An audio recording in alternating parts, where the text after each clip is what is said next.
இழுங்க pass இழுங்க, எவ்வளோ முடியுமோ அவ்வளோ ஜவ்வாக இழுங்க அப்படிங்கிற மாதிரி தான் வந்து பாண்டியன் ஸ்டோர் சீரியலில் அந்த தங்கமயில் விவகாரத்தை வச்சு இழுத்து தள்ளிக்கிட்டு இருக்காங்க.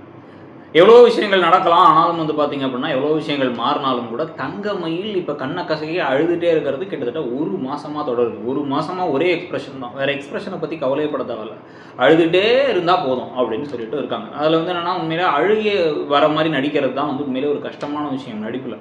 ஸோ அதை வந்து அவங்க நல்லாவும் பண்ணாலும் கூட அதை மட்டுமே 30 நாள் எப்படி வந்து பார்க்குறதுங்கிறது நமக்கு புரியல. ஸோ இதுக்கிடையில் வந்து பார்த்திங்க அப்படின்னா வந்து இப்போ திருப்பி குடும்பத்தை எல்லாரும் சேர்ந்து ஒருத்தருக்கு ஒருத்தராக வந்து இதுக்கப்புறம் வந்து தங்கமயில் கூட யாரும் அண்ணன் தண்ணி போடக்கூடாதுன்னு தங்கமயில் கால் பண்ணும் பொழுதெல்லாம் ஃபோனை பிளாக் பண்ணுறது. தங்கமயில் என்ன பண்ணுறாங்க அப்படின்னா வந்து ஜாமான்லாம் வந்து இறங்கின உடனே அவ்வளோதான் என் வாழ்க்கையை முடிச்சு விட்டாங்க, நான் இப்போ அடுத்து என்ன செய்ய போகிறேன்னா நேராக கடைக்கு போகிறேன் அப்படின்னு கிளம்பி கடைக்கு போய் அங்கே சரவணன் கோவப்படுறது, அதாவது ஒரு கேப்பே விடாமல் நான் அப்படி நெருக்கிக்கிட்டே இருப்பேன் அப்படின்னா இவங்க வந்து சரி ஓகே அவரை அவங்கள மிஸ் பண்ணுற மாதிரி ஒரு இடம் கூட இவர் கொடுக்கல. இவர் ஏற்கனவே வருத்தப்படுறது கஷ்டப்படுறது குடும்பமே வந்து காயப்பட்டிருக்குன்னு சொல்லிட்டு கோபத்தில் இருக்காரு. கொஞ்சம் கூட ஸ்பேஸ் கொடுக்காம அந்த கதை ஒன்று ஒரு பக்கம் போயிட்டு இருக்கு.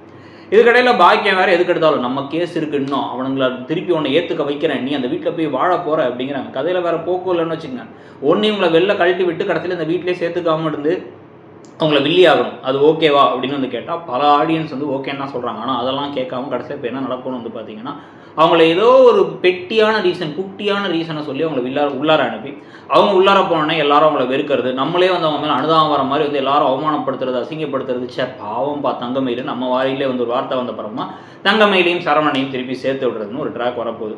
இதுக்கடையில் இப்போ என்ன பண்ணுறாங்க ராஜி அப்படின்னா என் வீட்டுக்கு போகிறேன் அப்படின்னு சொல்லிட்டு வீட்டுக்கு போய் அழகாக மான்குட்டி மாதிரி துள்ளி குதிச்சு உள்ளார போய் எல்லாரும் திட்டி என்ன ஜெயிலுக்கு போனான்னு கூட்டம் அவ்வளோதான் அதோட முடிஞ்சு பழக்க வழக்கெல்லாம் தெருவோடு நிற்கணும் அப்படின்னு திருப்பி அனுப்பிவிட போகிறாங்களா, இல்லை கொஞ்சம் கொஞ்சமாக ரெண்டு குடும்பமும் சேர்ந்துக்க போகிறாங்களா, அது இணையிற மாதிரி விஷயங்கள் நடக்க போதா அப்படிங்கிறது இன்னொரு பக்கம்.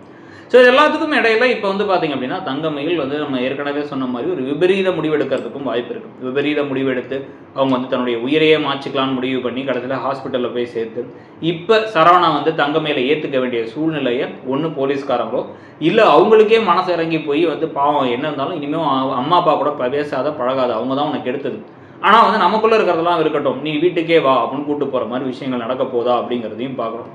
ஸோ இது எல்லாத்துலேயுமே நடக்கிற விஷயங்களில் உங்களை பொறுத்த வரைக்கும் எது பெட்டர்னு நினைக்கிறீங்க? தங்கமயில் இந்த வீட்டுக்குள்ளே கூப்பிட்டு வரதா, தங்கமயில கூப்பிட்டு வந்தால் என்ன நடக்கணும், இல்லை கூப்பிட்டே வரக்கூடாது அப்படின்னு நினைக்கிறீங்களா அப்படிங்கிறதையும் ஒரு பக்கம் சொல்லுங்கள். இன்னொரு பக்கம் வந்து பார்த்தீங்க அப்படின்னா வந்து ராஜி போலீஸ் ஆகிற அளவுக்கு வந்து அப்படி கனவுகள்லாம் கண்டிப்பாக அடுத்து ஐபிஎஸ் ஆக போகிறாங்கிறாங்க. ஆனால் வந்து துளியளவு வீட்டில் இருக்கவங்களோட செய்கிற தப்பை கூட கண்டுபிடிக்க முடியலையே, நீ எப்படிமா போலீஸ் ஆக போகிறங்கிற கேள்வி உங்களுக்கும் வந்திருக்கா அப்படிங்கிறத சொல்லிட்டு மறக்காமல் இடம்பொருள் நவ் சேனலையும் சப்ஸ்கிரைப் பண்ணிக்கோங்க. நம்மளுடைய மெயின் சேனலான இடம்பொருளில் தான் வந்து பார்த்தீங்கன்னா ப்ரெடிக்ஷன் வீடியோஸ்லாம் வரும், அந்த சேனலையும் சப்ஸ்கிரைப் பண்ணிக்கோங்க. தேங்க்யூ.